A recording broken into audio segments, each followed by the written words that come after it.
दोस्तों, सोचो रात की समय है। आसमान बिल्कुल काला है। ना कोई सितारा, ना कोई रोशनी, सिर्फ समुंदर की तेज लहरों की आवाज जो अंधेरे में टकरा कर एक अजीब सी खामोशी को तोड़ रही है।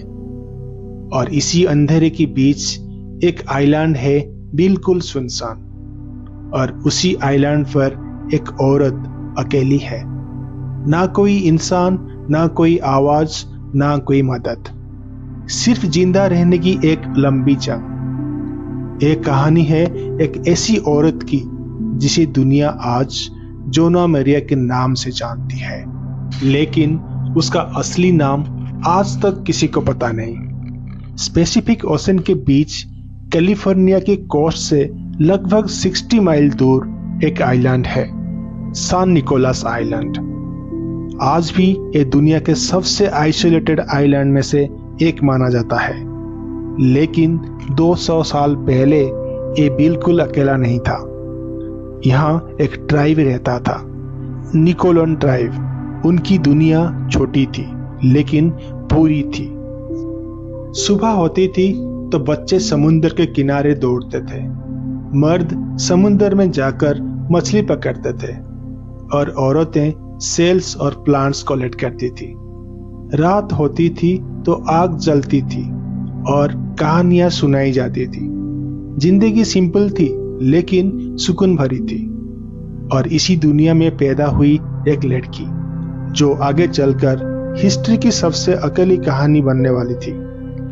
लेकिन हर शांत कहानी का एक अंधेरा मोड़ होता है, और निकोलियन ट्राइब के लिए ये मोड़ आया ईयरली 1800 में। दूर से कुछ लोग आए, रूसियन हंटर्स और एलिवेट शिकारी। एलिवेट का मतलब है एलिवेट ट्राइब के शिकारी। एलिवेट एक इंडिजिनियस, दैट मीन्स मूल निवासी ट्राइब है। उनका एक ही मकसद था, सी ओटर्स का शिकार करना, क्योंकि उस समय सी ओटर्स का फ्रू, दैट मीन्स चमड़ी, दुनिया का सबसे महंगा फ्रू माना जाता था। लेकिन उनके आने से सिर्फ शिकारी नहीं हुआ, खून भी बहा। 1811 के आसपास निकोलियन ट्राइब और हंटर्स के बीच टकराव हुआ, और यह टकराव बहुत ही वायलेंट था। कोई लोग मर गए, कोई घर बर्बाद हो गए। और उसी दिन के बाद इस आइलैंड की जिंदगी कभी पहले जैसा नहीं रही। समय के साथ बीमारियां, बाहर के लोग और लगातार प्रेशर, इन सब ने मिलकर निकोलियन ट्राइब को तोड़ दिया। एक वक्त था जब यहाँ कोई फैमिलीज रहते थे, लेकिन 1830 तक सिर्फ कुछ ही लोग बचे थे। और फिर आया वो साल जिसने सब कुछ बदल दिया। साल था 1835। एक शिप आइलैंड के पास आता है। इस शिप का मिशन सिंपल था, बचे हुए निकोलियन लोगों को रेस्क्यू करना और उन्हें मेन आइलैंड ले जाना, क्योंकि अब वह आइलैंड उनके लिए सेफ नहीं रहा। आइलैंड पर रह रहे लोगों के लिए ये एक अजीब पल था। एक तरफ डर और दूसरी तरफ उम्मीद। डर इस बात का कि अपनी जन्मभूमि छोड़ने पड़ेगी, और उम्मीद इस बात की कि शायद वो जिंदगी बेहतर होगी। धीरे धीरे लोग अपनी छोटी छोटी चीजें लेकर शिप की तरफ बढ़ने लगे। कोई अपनी यादें ले जा रहा था, कोई अपने टूल्स, लेकिन सबके दिल में एक ही सवाल था, क्या हम कभी वापस आएंगे? और फिर वो पल आया जो हिस्ट्री में अमर हो गया। एक यंग औरत जो अपने लोगों के साथ शिप पर चढ़ चुकी थी, अचानक उसका चेहरा बदल जाता है, जैसे उसे कुछ याद आ रहा हो, कुछ ऐसा जो वो पीछे छोड़ नहीं सकती। कुछ लोग कहते हैं उसका छोटा भाई आइलैंड पर रह गया था, और कुछ लोग कहते हैं उसका डॉग पीछे छूट गया था। सच क्या है, ये आज भी मिस्ट्री है। लेकिन एक बात बिल्कुल क्लियर है, उसने डिसाइड कर लिया वो वापस जाएगी। और बिना एक सेकंड सोचे वो शिप से कूद गई, सीधा समुंदर में, और तैर कर वापस आइलैंड की तरफ बढ़ गई। सिर्फ पर खड़े लोग शौक में थे। कैप्टन ने शिप मोड़ने की कोशिश की, लेकिन हवा तेज थी, लहरें खतरनाक थी और शिव वापस नहीं आ सकी।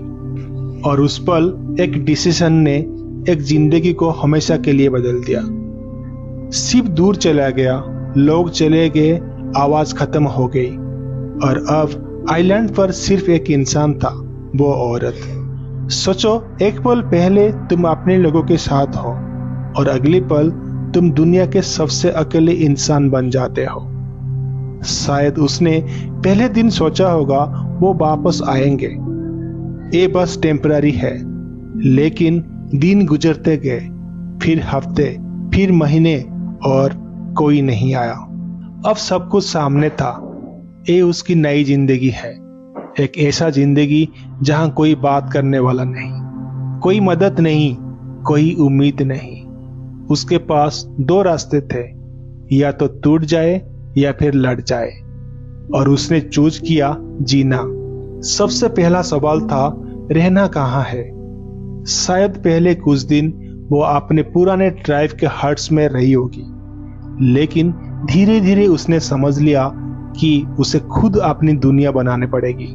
उसने समुद्र के किनारे जाकर व्हेल की हड्डियां इकट्ठी की, ड्रिफ्ट वुड यानी पानी में बहकर आया हुआ लकड़ियों को कलेक्ट किया और अपने हाथों से एक शेल्टर बनाया। सोचो, तेज हवा चल रही है और एक औरत अकेली हड्डियों और लकड़ियों से घर बना रही है। ना कोई हेल्प, ना कोई टूल, सिर्फ सर्वाइवल इंस्टिंक्ट। रात होती थी तो वो शेल्टर के अंदर बैठती होगी, बाहर हवा चीखती होगी, लहरें टकरा रही होंगी और वो अंधेरे में चुपचाप बैठती होगी। क्या वो डरती होगी या फिर धीरे धीरे उसने डर को भी हरा दिया। अगला चैलेंज था खाना। ना कोई खेती, ना कोई राशन, सब कुछ खुद बनाना था। वो समुद्र के पास जाती थी, मछली पकड़ती थी, सेलफिश कलेक्ट करती थी, कभी कभी सील और सी लायन का भी यूज करती थी। प्लांट्स, रूट, बेरीज जो भी मिलता वो उसे खाती थी। ये सिर्फ सर्वाइवल नहीं था, ये एक पूरी स्किल थी जो उसे अपनी जिंदगी बचाने के लिए यूज की।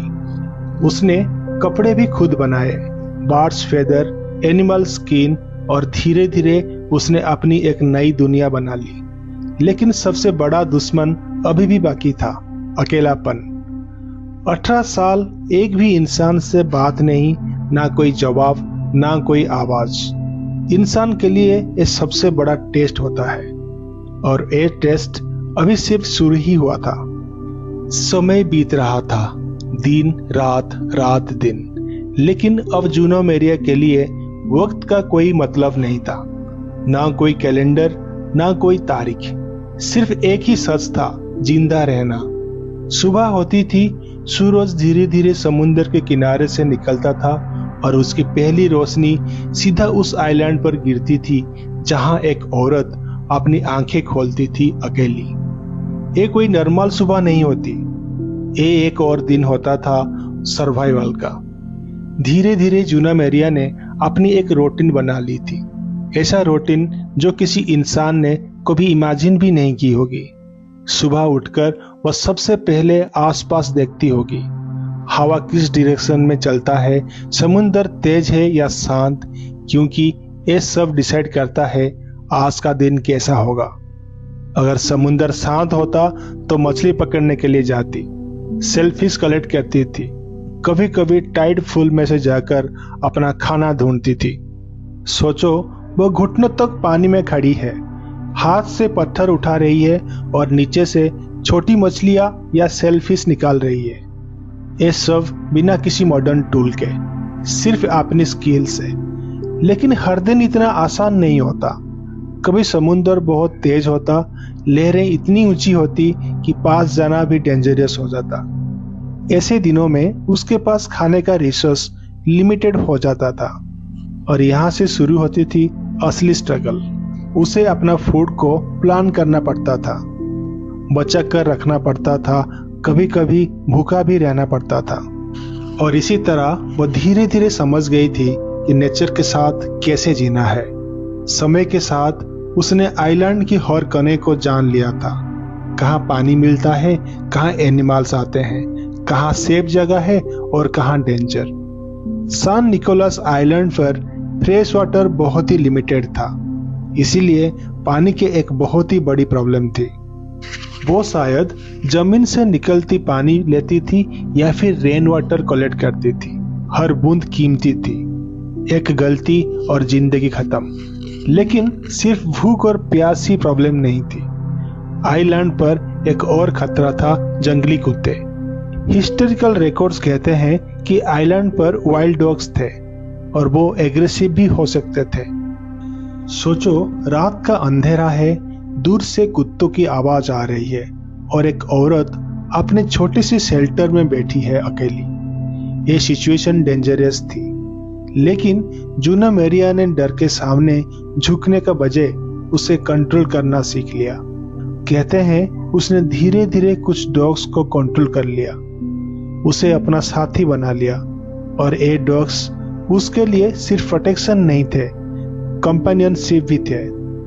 18 साल में शायद यही उसके सबसे करीब दोस्त बन गए थे। जब इंसान के पास कोई नहीं होता तो जानवर से वो रिश्ता बना लेता है। लेकिन एक और चीज थी जो उसे सबसे ज्यादा चैलेंज कर रही थी, उसका अपना दिमाग। इंसान का दिमाग अगर अकेला रह जाए तो या तो वो स्ट्रॉन्ग बन जाता है या टूट जाता है। और यहाँ 18 साल की तन्हाई थी। कोई बात करने वाले नहीं, कोई आवाज नहीं, सिर्फ खुद से बात करना। शायद वो खुद से बात करती होगी, अपनी लैंग्वेज में, अपनी यादों में, अपने गुजरे हुए लोगों से। शायद वो गाती थी, डांस करती थी, अपने आप को बिजी रखती थी ताकि वो पागल ना हो जाए। और ये सब बाद में लोगों ने नोटिस भी किया। जब वो रेस्क्यू हुई तो वो गाती थी और गेस्चर के साथ बात भी करती थी। इसका मतलब उसने अपनी ह्यूमैनिटी को जिंदा रखा। ये सिर्फ फिजिकल सर्वाइवल नहीं था, ये मेंटल विक्ट्री भी थी। समय के साथ उसने अपने टूल्स इंप्रूव किया।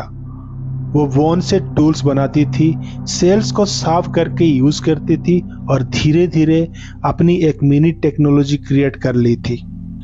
उसके कपड़े भी बदल गए, बार्स फेदर, सील्स स्क्रीन और स्ट्रॉन्ग स्टिचिंग। जो वो रेस्क्यू हुई तो लोग हैरान रह गए कि उसके कपड़े इतने केयरफुली बनाए गए थे। ये सब एक इंसान ने किया था, वो भी अकेला।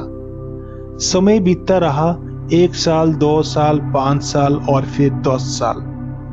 10 साल तक किसी से बात नहीं, कोई ह्यूमन फेस नहीं देखा। क्या उसने कभी होप छोड़ी होगी? क्या उसने कभी सोचा होगा कोई मुझे लेने नहीं आएगा?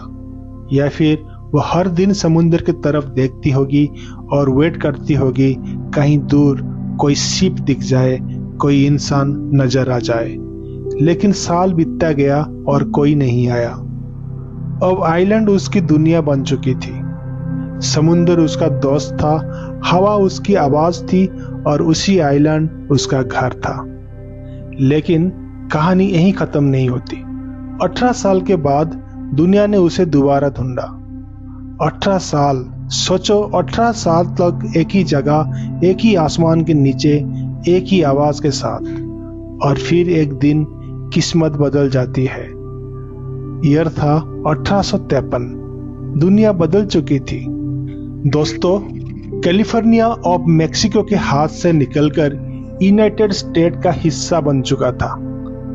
शहरों में लोग अपनी जिंदगी जी रहे थे, लेकिन किसी को अंदाजा भी नहीं था कि स्पेसिफिक के बीच एक आइलैंड पर कोई अभी भी जिंदा है। लेकिन कुछ लोगों के मन में एक सवाल था, क्या सच में सब लोग आइलैंड छोड़कर चले गए थे या कोई अभी भी वहां रह सकता है? इस क्यूरियोसिटी ने जन्म दिया एक एक्सपेडिशन को। दोस्तों, अगले एपिसोड में हम जानेंगे कि वो लोग कौन थे, वे इस आइलैंड पर कैसे आए और किस तरह जूना मेरिया को रेस्क्यू किया गया। बहुत जल्द हमारा नेक्स्ट एपिसोड आने वाला है, तो हमारे चैनल के साथ जुड़े रहें और लेटेस्ट अपडेट के लिए हमारे चैनल को सब्सक्राइब करना ना भूलें। नमस्कार।